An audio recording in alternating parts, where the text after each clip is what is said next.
Hello everyone, তোমাদের সবাইকে আমার আরেকটি ব্লগে অনেক অনেক স্বাগত। তো আজ আমি যাচ্ছি আমার বোনের বিয়ের রিসেপশনে। তো বাড়ির সবাই মিলে কন্যাযাত্রী যাচ্ছি, সব মানে খুবই ভালো লাগছে আমার। আর কন্যাযাত্রী বরযাত্রী যেতে কার না ভালো লাগে বলো, আর তা যদি হয় বাড়ির সকলেই মিলে। তো মোটামুটি 100 জনের ওপর আমরা যাচ্ছি, দুটো বাস ছিল আর কারো কারো পার্সোনাল কারও আছে। তো সবাই মিলে যাচ্ছি। আর চলে এসেছি বোনের মানে বাড়ির সামনে। এসে আমার দিদিদের সাথে কিছু ছবি টবি তুলে নিলাম আর একটু ভিডিও করে নিলাম, দিয়ে সবাই মিলে যাব। আর জানি না আবার কবে বাড়িতে বিয়ে টিয়ে আছে, তো তার আগেই যেহেতু সবাই একসাথে হয়েছি, তো ছবি টবি তো একটু তুলতেই হবে। আর আগের দিনই বলেছি আমার ব্লগে আমাকে মানে পরিবারের সবাইকে রাখতে আমার খুব ভালো লাগে।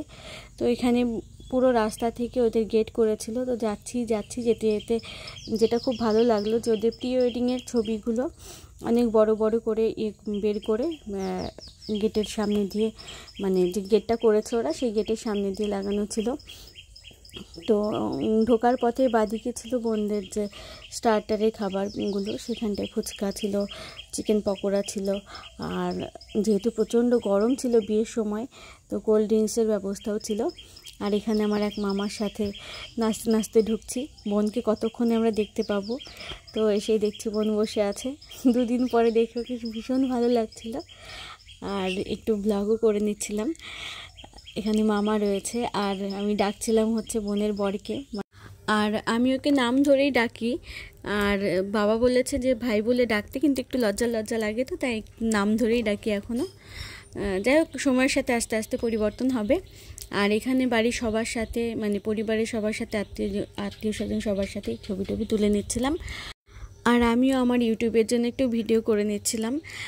তো সত্যি বলতে আমার খুব খারাপ লাগে একটা জিনিস, যে আমি কাউকে ক্যামেরা দিলে সে ঠিকঠাক করে করতে পারে না, সে আমার দাদাই হোক আর যেই হোক। একমাত্র আমার মাকে যদি দিই, ঠিকঠাক করে বুঝিয়ে দিই, তাহলে আমার মা ঠিকঠাক করে ভিডিও করতে পারে। কিন্তু মাকে তো আমি সবসময় পাই না। আর দাদা টাদা যাকে দিই ওরাও মোটামুটি করে দেয়। আমি আর এখানে আমি আমার মায়ের সঙ্গে ভিডিও করে নিচ্ছিলাম, মানে আমার বোনের যে শাশুড়ি মা। আর এখানে রয়েছে আমার মা, কাকিমা, মামিমা, মানে আমাদের বাড়ির সবাই, মানে আমাদের বাড়ির পক্ষে সবাই রয়েছে এখানে।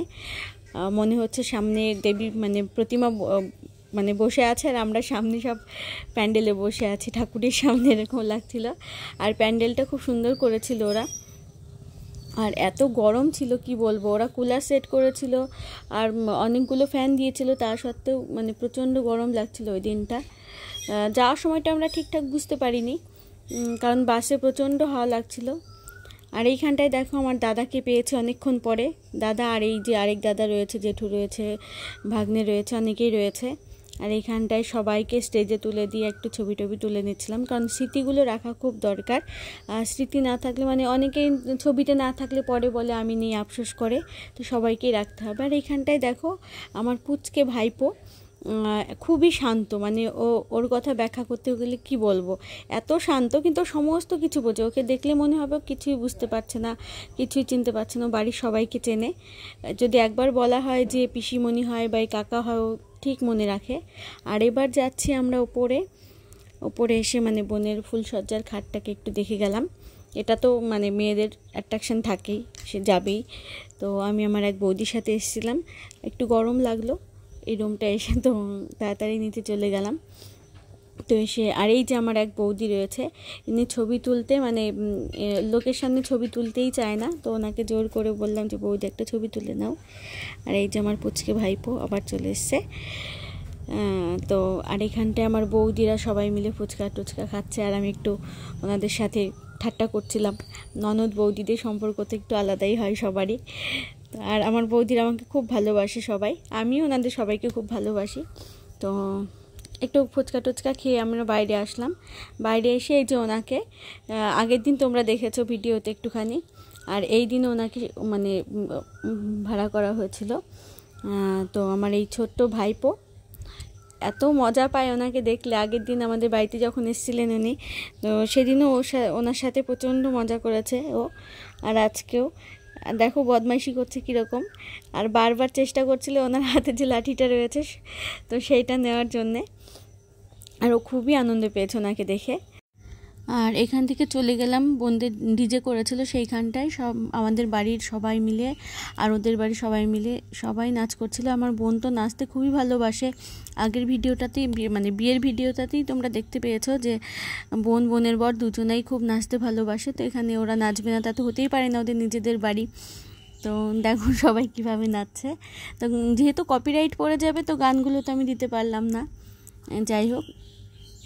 তারপরে খাওয়া দাওয়া করে চলে আসলাম আবার প্যান্ডেলে। আর অনেকটা রাত্রি হয়ে গিয়েছিল। আর আমার এই বোনকে আমি অনেকক্ষণ পর খুঁজে পেলাম, ছোট বোনকে। ও যে কোথায় কোথায় ঘুরে বেড়াচ্ছিল তার ঠিক নেই। তো এইখানটায় হয়রান হওয়ার পরে এসে বসে আছে। আর এইখানটায় রয়েছে এক দাদার ছেলে। তো আর আমরা বসে আছি বোন কখন আসবে, মানে খেয়ে দিয়ে আসবে তারপরে। তার জন্য দেখো পুরো প্যান্ডেল ফাঁকা হয়ে গেছে, সবাই গেছে বাসে বাড়ি যাওয়ার জন্যে। আর আমরা কয়েকজনও বসে আছি প্যান্ডেলে বোন আসার জন্যে। দেখো এখন পুরো ফাঁকা হয়ে গেছে প্যান্ডেলটাও, দেখতে কত সুন্দর লাগছে। তারপর বোন চলে এসছে খাওয়া দাওয়া করে আমাদের এগোনোর জন্য বাস পর্যন্ত। তো আমরা বাড়ির দিকে এখন রওনা দিয়েছিলাম। আর এখানেই শেষ করছে ব্লগটা। আর তোমাদের কেমন লাগলে অবশ্যই জানিও, আর ভালো লাগলে লাইক শেয়ার ও কমেন্ট করো।